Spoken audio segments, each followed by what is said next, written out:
ఉద్భాసించగా సంకీర్తనలతో ప్రతిధ్వనించగా ఈ వేడుక మన ఆంధ్ర రాష్ట్రానికి ద్వారకా తిరుమలకి చరిత్ర సృష్టించిందని చెప్పాలి. ఈ వేడుక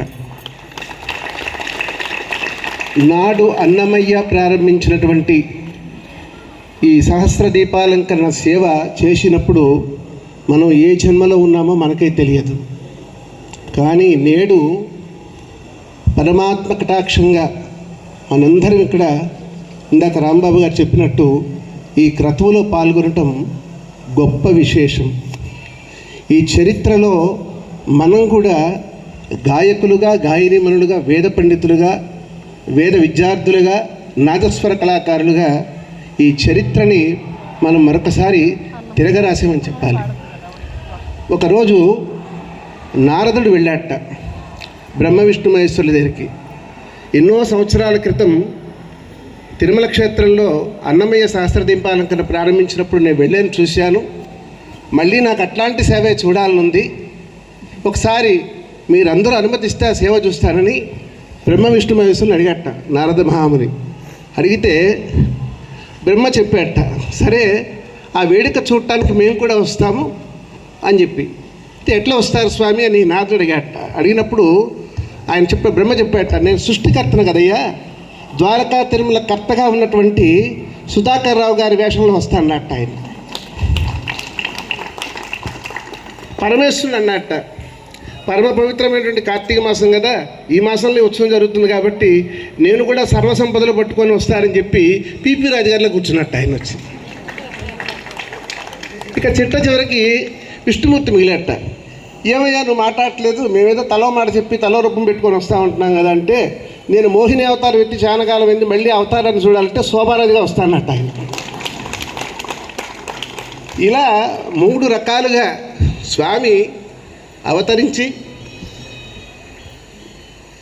3 నామాలు కలిగినటువంటి వాడికి 1000 నామాలు ఒకటైతే 1000 జ్యోతులు ఒకటిగా నిలిచాయి. ఈ కార్యక్రమంలో ఈ మధుర ఘట్టాన్ని ఆవిష్కరించడం, దాన్ని ఆధ్యాత్మికంగా మనందరం అనుభవించడం మనం ఎప్పుడో ఏదో జన్మలో చేసుకున్న పుణ్యం. అయితే ఇక్కడ 3 గురించి కానీ మనం ప్రస్తావించాలి.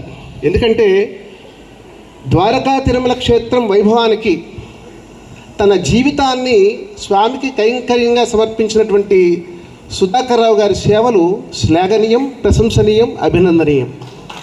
ఎప్పుడు కూడా మనం అన్నమాచార్య భావన వాహిని పక్షాన ఇక్కడ వచ్చి 600వ అన్నమాచార్య యొక్క ఆగమనోత్సవం చేసినప్పుడు వారు అందించిన సహకారం ఇప్పటికీ మేము మర్చిపోలేం. వారు ఇచ్చినటువంటి ఆ శ్రద్ధ కానివ్వండి, స్వామి అందు వారికి ఉన్నట్టు భక్తి కానివ్వండి, నిజంగా అది గొప్ప అదృష్టం మనందరికీ కూడా. ఇక రెండవది పిపి రాజు గారు. చాలామంది రాజులు రాజ్యాలు ఏలేరని విన్నాం. అలాగే మండులు, మాణిక్యాలు, రత్నాలు రోజు లెక్క పెట్టుకుంటూ బిందుల్లో పోసుకుని లంక బిందుల్లో దాచుకున్న వాళ్ళని విన్నాం. నోట్ల కట్టలు కనిపిస్తే వాటిని లెక్క పెట్టుకుని లాకర్లో పెట్టుకున్న వాళ్ళు కూడా విన్నాం. కానీ భగవంతుడి కోసం తాను సంపాదించిన సంపాదనని కైంకర్యంగా అందించినటువంటి ఒక శక్తి, ఒక వ్యక్తి ఎవరంటే పిపి రాజు గారు చెప్పాలి. ఆయన పీపీలో ఏముందో నాకైతే తెలియదు, కానీ పి అంటే పరమాత్మని కోసం, మరో పి అంటే పరితపించే వ్యక్తి పిపి రాజు అని చెప్తాను. ఇక ఈ కైంకర్యానికి శోభ రావాలంటే, శోభ చేకూరాలంటే సంకీర్తన శ్రావ్యంగా ఉండాలి. ఆ సంకీర్తన శ్రావ్యంగా ఉంటేనే బాగుంటుంది. కాబట్టి ఆ విష్ణుమూర్తి ఏ రూపంలో అయితే వచ్చి ఇక్కడ మోహినిగా మారి శోభారాజుగా ఇక్కడ కూర్చున్నాడో తల్లి, ఆ తల్లి హృదయంలోకి సరస్వతి ప్రవేశించి మధురమైనటువంటి సంకీర్తనంత జరిని మనం పంచుకునే విధంగా మనకి ఇంత చక్కని అదృష్టాన్ని కల్పించడం, ఇది భక్తులుగా మనందరం చేసుకున్నటువంటి గొప్ప పుణ్యం. మరి ఇట్లాంటి కైంకర్య సేవలో ఏమయ్యా మేమంతా తలోగా పాత్ర పోషిస్తున్నాం కదా, తలొక వేషం వేసుకుంటూ, మరి నారద మహాముని నువ్వేం చేస్తావంటే నేను రాంబాబుగా వస్తానని మీరే కంగారు పడుతున్నట్టు ఆయన. అలాగే ముఖ్యంగా స్వామి కీర్తి యొక్క కైంకర్యాన్ని